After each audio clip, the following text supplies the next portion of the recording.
home, auto, business insurance. Welcome to Insurance is Sexy with Dakota and Terry. Oh, yeah. Yeah. Insurance gonna be a little sexier today, ain't it? I like this. Look at Dakota looking all kinds of sharp. We got this chair sitting here. This chair, man. We got stuff.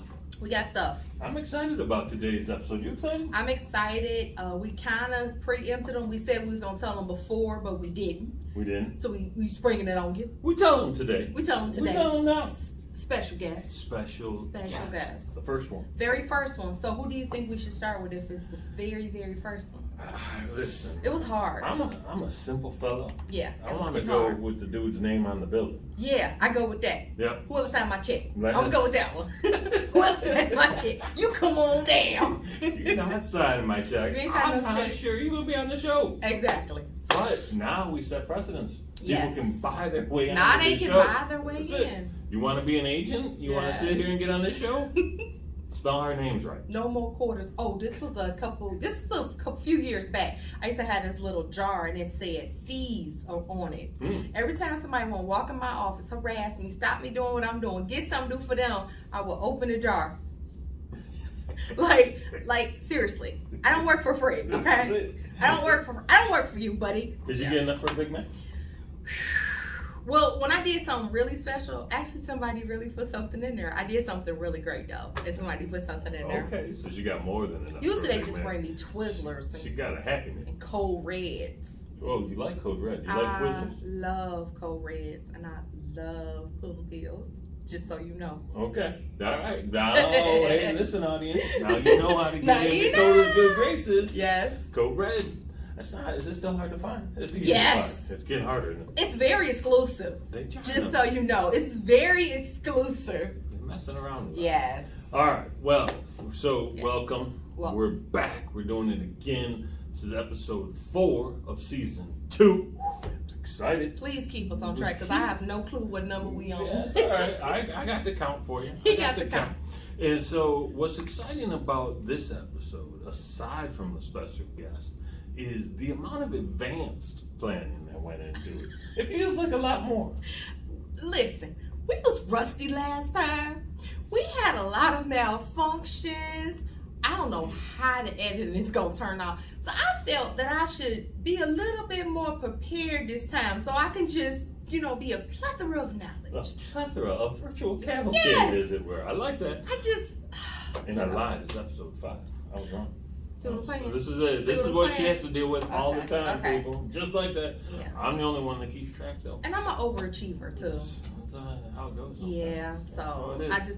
I always feel sometimes more is not enough. Much More is not enough. more is Much better. more is better. All right, so we're going to run you through the typical program Yep. in the beginning. We're going to hit you with the word of the day. We're going to throw a little education piece that ties right into it. We're going to dial up that leadership lesson. And then, instead of story time, we're going to get some story time from the fearless leader himself. It's gonna be good. I can't wait to see how it go. I can't wait. He better not mess our flow up. He might. He might. He better not mess our flow up. It's his flow, really. So we don't. We'll just play to his. So I don't remember whose word of the day it I is. was just about to say that. So last time, who did the word of the day? You or me? Oh, I know I did it. So it's you. Okay. Because I know what it was. Okay, yeah. So and since I have no idea, Yep. I know what today's is, people. Because I called it something else. Because you said this is what the word This of is the what day. the word of the day Yeah, is. that's how that conversation Yep. really goes all the time. Actually, no more of this. All right, today's word: open peril policy. And peril is a big word in insurance, and we'll talk all about that in a minute. But let me define open peril policy for you now. It's an insurance policy that protects the insured from losses caused by any peril that is not specifically excluded by the policy, also called all risk and special coverage. Exactly. So peril. Yeah. Peril is the stuff that damages stuff. That's it. That's it, right? That's like- the actual risk, is peril. What caused the loss? What Was it a caused the fire? Was it wind? Was it, your kid overflowing your bathtub like Terry did at his uncle's house? That's a good story. Was it Terry in that garage? Who did these things? Who did these things? Terry turning in a circle and not doing that right. Terry's a troublemaker. Terry in the turnaround, almost slamming into somebody. I mean, he's trying to wreck people's day. He a walking peril. How about that? He's a walking peril. Don't say that. I'm going to change my name to Terrell because it rhymes with peril, and that's how that's going to go. So we talked about not specifically excluded. Mm-hmm. So in an open peril policy, there are very specific exclusions. Correct. So just because it's more broader and it's the word open, you're like, okay, it's free range. No. What they do is that they set guidelines right up front. What are the exclusions? Now outside of the exclusions, you run willy-nilly.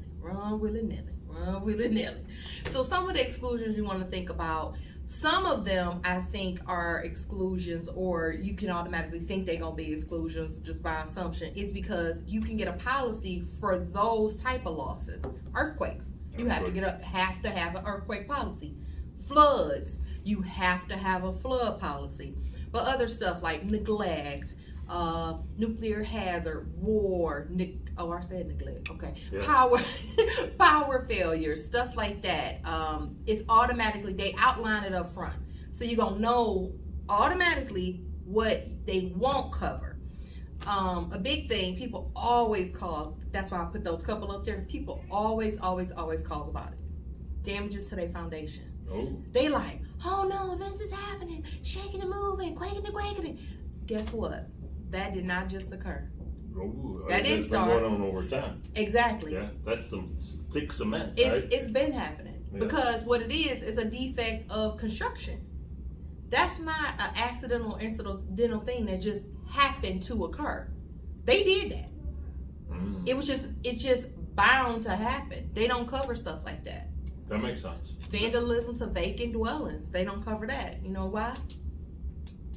Because it was neglectful that they were allowed to. It was your negligence that allowed that vandalism to happen in the first place. No, because I was trying to use negligence was our last word. I know you were trying to throw it in there. Oh, well, when it's vacant, it's automatically it's only so much stuff that it's going to be covered for. And vandalism, they try to exclude because guess what? It's likely to happen. Mm-hmm. You just got basically an abandoned property there.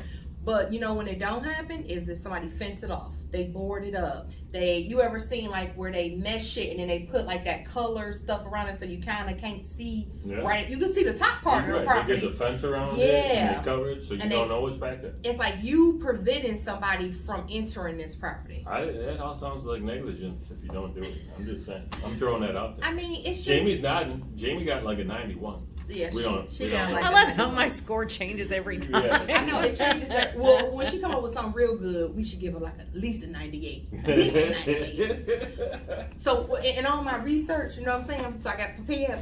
This was the best. I know. Notes on top. Notes on top of notes. Okay. Ooh. This was the best thing. This was the one sentence that I liked. The biggest difference between a named peril and an open peril, why would I even pay that extra money? What do I need an open policy for? It really comes down to when it's claims time, right? So if you, as the consumer, don't want the burden of proof to fall on you, an open peril is just the easier option. The reason being is that sometimes named perils, it might kind of sort of be from that. That might be the first, secondary, or third law. It might be this cause, all this little stuff. Yeah. And they might cover it. Not an open peril. If it's not on the exclusion list, it's covered. You ain't got to explain to nobody. You don't have to have that conversation. You ain't got to have that conversation. You don't need to tell them about your bad nephew. You ain't got to say none of that. Terry came over, wreck stuff, doesn't even matter. Literally, you don't. A client, I told you, maybe I said it last time. The client with she left her sink running. I don't think so. Maybe not? Okay. I'm looking at Jamie. So, this is a prime example of someone who should have had an open perils. She's she's getting a little bit older and a little bit more forgetful, and someone came over. You know, they came over kind of abruptly. You know, knocking on the door, all of a sudden stop her doing what she was doing. You know, she stopped what she was doing. She was in the kitchen, so she left the water running. It probably was the water man outside, like, man, we're here to check your water meter. She like, whoa, no, sir. I wasn't scheduled for this. I was in the kitchen doing my dishes. You know, so that's how the conversation went. She said, let me get my duster. You know what duster is. You know, the old lady coat. Old lady coat. I meant duster. Right. So she go get her duster. Let me get my duster. So she go outside with the guy. She out there, not that long. You know, 10, 20, because she got to tell him about her grandkids, you know, stuff like that. So they out there. She not gone that long, but I'm telling you, it was long enough to have her entire kitchen covered with like at least 3, 4, 5, 6 inches of water going up. So she must have been like in the real midst of doing the dishes. You know, she wasn't like washing her hands. She had that sink already. Right, full. she already had it full. So it just, and I mean, you think like 20 minutes of water running, that's a long time though. Right. It is, I guess. That's a long time, 15, 20. That's a couple of bathtubs. Exactly. So just running water on the kitchen floor. She outside with Mr. Water Meter Man talking about her grandkids. She should have just said, hold on one second. But she couldn't remember to say, hold on one second. Man, she called us, right? I had to tell her. No coverage. Ooh. I had to tell her. Because under the named peril policies, that's not a covered loss. Oh. That's not a loss. I don't like that story. I know, and it was so sad. I'm sad for you having to deliver that message. Well, you know, I did it gently. Oh yeah. You know how I am. I know. You got grace. I'm a gentle. Yeah. I like that. That's how dramatic foreshadowing. I like that. Yeah. What else did I find out? Let me see. Oh, so so funny. So people think automatically, they like, oh, I got homeowners insurance. I got open perils. No, you don't. The policy specific has a name when it's a homeowner's. A normal homeowners is a HO3. A HO5 is the open perils. Okay? So they're very different just in when you set up your insurance, day one, your agent should be talking to you about those differences. And what's it roughly, right? What's the cost difference like between? A couple $100. Yeah, over the course of a year. Of course, over a year, right? We're not talking about every single month. We're talking about just the course over the year. And listen, if you're already paying for insurance, what's the extra $17 a month gonna do? Not much. Now, I mean, like out of your wallet, but at time of repair, now think about what's that extra $17 when it really matters gonna do. The best part about that is that depending upon like the value of your home or like, you know, like what we doing, are we talking about a $200,000 house or a $2 million house? It's almost like I don't ask you, it's a recommendation that I explain to you why this would be a benefit to you. Now, somebody in a $200,000 house, I might say, this could be an enhancement to you and let me tell you why. And I kind of let them, you know, choose or whatever. But if you're in a $2 million house, if you don't think that something crazy by your, you know, your garden out there, the housekeeper you leave at the house while you in Barbados or something like that, you get this. You need this coverage. That makes total sense. You need the coverage. That makes sense. I'm telling you. Get the coverage. Get the coverage. Get the coverage. And it's just a recommendation. You know, I'm a soft. We strongly recommend. We strongly recommend. We strongly at this point. But it's already in the price when I tell them. Right. I don't let them take it out. You know. I don't let them take it out. It's like a combo meal. We're bending. It's like the fries. That's it. Who want just a burger and a sandwich? And a soft drink. Yeah. Who don't want the fries? Get the fries. Get the fries. I think that's it. I was just trying to make sure it wasn't something else I had on here. No, that was it. But that was it. It's about less hassle. You basically getting what you paid for. I think that's smart, right? Yeah. Especially when we're looking at the potential for loss. Yep. Right? And the whole reason we're getting insurance to begin with is to protect from potential for loss. Yeah. Right? That's the reason. Spend an extra couple of bucks. Spend it. You know, and it's kind of crazy though, you know, when you look at the exclusions and war is on that list, right? But how do we cover that, you know? Most of the exclusions are things that you nor the insurance company can prevent against. That's what they excluded from. And you have to share some of that responsibility. That's all they're saying. Is that they can't prevent a war happening, neither can you. So we gonna share this. we gonna share together. That's what we gonna do. We're gonna share in the misery. We gonna share together. Yeah, exclusions. Look at that. Acts of God Yep. and acts of government. That's it. Nuclear Acts hazard, of God and war, acts of government. flood, earthquake, and then the act of you is that neglect thing. Right. Or, and like they saying, like third party stuff, like the defect of construction, design, and maintenance and stuff like that. That makes sense. Okay. Well, I think this is very educational for an educational word of the day. I got a question. Yeah. Do you have an open peril policy, Terry? I probably would have no idea. Well, that's our a special Stephanie, guest does. That's a Stephanie question. Our special guest does. Does he? Does he? We'll talk about that. Because I didn't ask him. You didn't ask, but you just gave it to him. That's amazing. I love that. You know what? You would think I would know. You would think. But I that's would the know. thing is, like you saying, you might not even think about it unless somebody told you the difference for it. That's right. And it's the same thing like your business. It's the same thing. If someone doesn't explain like this is more a broader or special form versus this is the basic coverage, if they don't tell you the benefits of it, you don't even know why you paying more money for something. You just think we want more money. Right. And that's just it, right? When we're talking about buying insurance, Right. and we at this table are the same way. Right. I want the least expensive, best coverage I can get. Right. I want to get a Cadillac, but I only want to pay for a Pinto. So, right? I thought you was gonna say Buick. No, man, I'm not dogging Buick. Pinto I can dog because that Okay. doesn't exist anymore. All right. All right. So that's the education piece. Right. Let's talk a little bit about the leadership lesson. Mm-hmm. And it is fitting that this is the lesson, and we knew this Yes. was the lesson before we knew we had a special guest. Yeah. The lesson is give grace to people, right? And when I say people, I don't just mean your subordinates. I don't just mean your bosses. I don't just mean your coworkers or your colleagues. I mean people, your family, your friends, folks that you got to deal with on the freeway zigzagging like this or in the roundabout cutting people off. Mm-hmm. And you know who I mean most of all? Yourself. I knew he was gonna say that. Yeah. I felt it in my You spirit. can I tell. felt it in my spirit. I It's felt what it. I has felt to it. I felt happen. it. I felt it. Listen, we've all got so much to do, right? Every single day. And I don't know about you, but occasionally I find myself beating myself up. Man, the rest of the world gonna beat you up enough. You don't need to be being your own punching bag. Yeah. But you also need to make sure you're not making anybody else your punching bag too. Yeah. Grace is key. It is. I think you could look at it twofold when it's like someone you know, because a good reason that you want to give somebody grace that you know is most of the time those people built up chips. You know, they didn't already put in the bucket so many times that when it is time to take out some and, you know, they make these little boo-boos, you can be a little bit more forgiving and understanding. Ooh, almost. Man, that time was pretty good. He walked in at the time we were talking about giving chips. I too. know, That's I kind of a know. PK. I never heard anybody talk about that until PK. Really? Right? Getting those chips? No. That What, was building chips? Building chips. Well, guess what?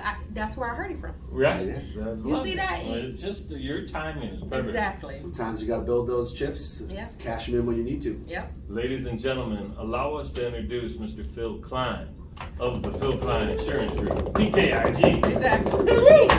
He the PK of the IG. He is the Thanks for inviting me into Insurance is Sexy. Yeah. Look at you. So happy We had to have make it you a little here. sexier, and we figured we'd add you to We the You know, did. when everybody was younger, when their parents were asking Uh-huh. what they wanted to be when they grew up and sitting around that kitchen table, I said insurance agent. No, he didn't. No, So he here didn't. I am. No, he didn't. No. Well, Phil, I'm gonna move some of my stuff because it's not a meeting until I bring my calculator. So I'm gonna move that All right, over. be over here.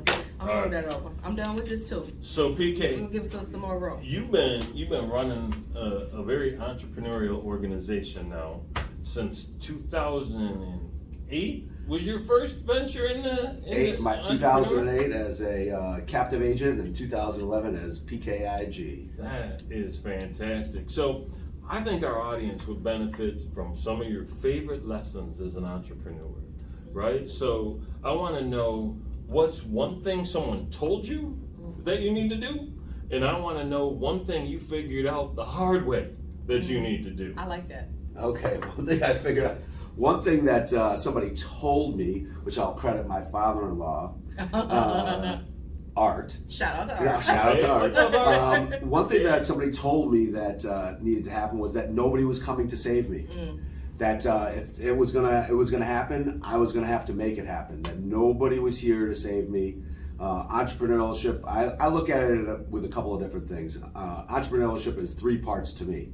It's 1 part fearlessness, it's one part servant leadership, and to be honest with you, it's 1 part stupidity. So if you add those 3 things together, you got yourself a great entrepreneur. Those are 3 great points. Which one would you like to jump off on and talk about number 1? Servant leadership. I think that is the embodiment of what has gotten me to where it is. I've always taken the tack that the people that are around me, my employees or the people that are helping me get to where I have to go, that I was there to serve them, that it wasn't the other way around. They weren't there to serve me, that I made sure that they were their success before my success. And I knew that if I took care of my people and made sure that they were successful, had the right tools, had the right opportunities, that in turn, that would all add up to my success, which I think obviously did happen. You're the living embodiment of servant leadership. I was just thinking that I'm an example of that. Like Phil is so he cares too much, people. Let's be clear. He cares so much. He cares too much. He cares so much that he almost heightens your sense of like ownership and accountability or something. He could feel like he kind of like empowers you to do the best, be the best, and do the best that you can do. He does that really well, and without too much pressure. And part of just being a good entrepreneur is letting your people fail forward. You know, just letting them experiment with what you think is going to be successful. There's more than one way to get to town, and to make sure that you're always serving them and their needs. And I think if you do that and you make them set up an environment where they feel they can be successful and also not afraid to fail, not afraid to take chances, and also reap the rewards as the business is growing, I think you have your formula for success. I think that's a great line, because you say that all the time about. I totally just lost my thought. That's incredible. Failing forward? No, not necessarily about failing forward. About there being more than one way to get to town. Oh yeah. Right. That is a line I hear from you often, and you live that and you believe it. And to your point, you empower it. Mm-hmm. Right. And there's something really, really amazing about working with somebody that's going to let you fail forward. Right. And more importantly, not prosecute you in front of everybody afterward. Man. Right? Well, I learned early on that, I have great ideas, but so does everybody around me. And so just because I didn't think of it doesn't mean that it's not a fabulous idea. And I think that if everybody is just out there with the one goal, which is what's best for the company, and as long as you're making those decisions, if every decision that you make as an employee or as an entrepreneur is what's best for the company, you really can't go wrong. And anything that is wrong can easily be fixed. Something else with the fail forward part is this comes from another culture I'm from, but that asking for forgiveness versus permission, he's so good at that. That's part of the failing forward. Just try it. Like, don't ever be afraid to have a new idea, a new process, because when your new process make what we were already doing better and enhances, that just improves us as a whole, as a group, and we can grow better like that. Mm-hmm. So. Another part, I always say, obviously you need a little bit of fearlessness as an entrepreneur. There's risks that you're gonna have to take, whether that's financially or just with your business in itself. And sometimes any of those decisions can go south and cause quite a bit of headache. But you have to have a little bit of fearlessness and a little bit of belief that the way that you're on the right track. And the stupidity part is, I get the question all the time about, how did we become so successful and how do we overcome so many obstacles? In the insurance business, there's so many obstacles that you have to overcome to just start the business, whether that be contracts with carriers, getting clients, referral sources, employees. And sometimes I just always say that I was just too stupid to know that I couldn't do it. There were so many obstacles that I came through that people were like, how'd you overcome that? And I really don't even know the answer. I just said it was just in front of my face. That's how we overcame it. We just had to do it. So sometimes just being a little bit naive to what's around you is a great quality. Well, you're a persistent fella, right? Who believes in consistently doing the work. Yeah. That's right. And you got that probably from your wrestling background, from your sports background. Yeah. All right. So PK was he wrestled at University of Michigan. So he's a Big Ten 4-year letterman over at U of M, right? So you think about the training and the activity and the having to do the thing every single day. That's kind of in your DNA. Yeah, from a young age, wrestling is a different sport than most. When you wrestle, you're competing one-on-one. So there really isn't such a thing as an off day. There really isn't such a thing as, maybe I don't have it today. Like some other sports, in basketball, if you're not having it today, and you're not shooting well, you may be able to pass it. You can still contribute to the game. And in the sport of wrestling, it's one-on-one. If you have an off day, you're not going to win. Can't hide. And so I got a lot of overcoming those days and the feeling of sometimes not feeling your best, not feeling like you're on the right track, and having to pull yourself up by the bootstraps and saying, nobody's coming to save me. And therefore, I have to get out there and do it. I think that has served me very well. My wrestling background has definitely taught me the most about being hungry, being entrepreneurial, being able to take a big load on my shoulders, and being able to step up to the plate when necessary. I think with Phil, it's so funny, I didn't even correlate this, but you run your business like a team. That's how he run. I mean, sometimes you the coach, sometimes you the advisor, sometimes you the owner. Like sometimes I'm the janitor. Exactly. But I'm just saying, like, you really do. It's like you let everyone, you always say it all the time, play your role, do your job. And everybody collectively, we can, we all working towards the same goal. You do. He run his place like a team. Well, and the other part is I think is empathy. I mean, I really do feel a part of a team. I really do feel for my people, my employees, and I really try to take myself when I'm thinking about what's going on in their head, their lives, what they were thinking about when they made some of those decisions. I really try to put myself in their shoes. That doesn't mean I'm perfect. It just means that I'm trying to figure that out. I do run it as a team, and a collaborative team. I want everybody to feel welcome. I want everybody to feel like they're part of the organization. And that because everybody is.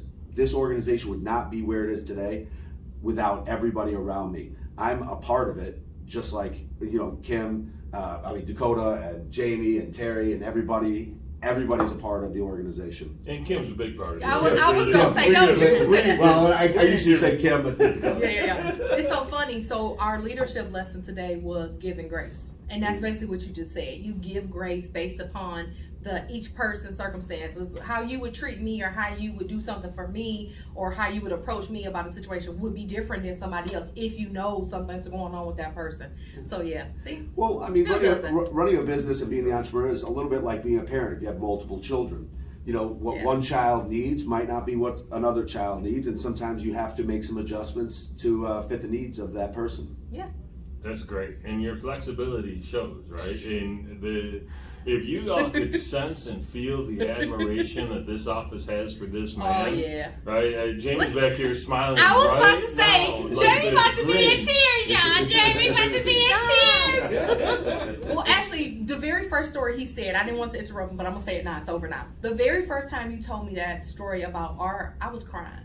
When you told me about him, when you was like, nobody come to save you, I was in tears, Terry. It was because it was like the way, it was like art was saying it to me, or something. It was like I felt like, it was like I was in the little moment, like we was in the corner, like no one's coming to save you. It was just so good. So good. It's so funny. Right before we started recording, I was showing PK a picture I have on my phone from the social media post.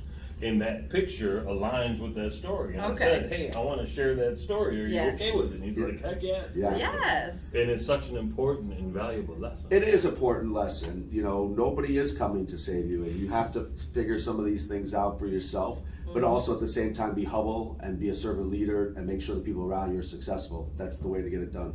Oh, I love it. I love it. It is. Bet on you, people. Bet on yourself. That's it. That's it. You get the best odds. He bet on himself all the time. Yeah. He's a winner, people. 17. You know why? Dakota's a winner. Because winners win. Winners win. That's what we do. All right. I think that was an excellent addition. That was all the minutes we had. Yeah. Okay. Remember I said just 4. Just 4. It took a little longer. I'm sorry. It took a little longer, but we planned for that. We knew. We knew. So with that, yeah. we're going to end this show. We're going to look forward to seeing you real soon. Hopefully added some value to your world and your thought-making process around insurance. Y'all have a great day. And our pause face. Let's get a triple pause face. Oh, a triple. Oh, well, wait a minute. No, our pause face. We have a pause face. Ooh, this reminds me of our Vegas photo. Remember remember our baking soda?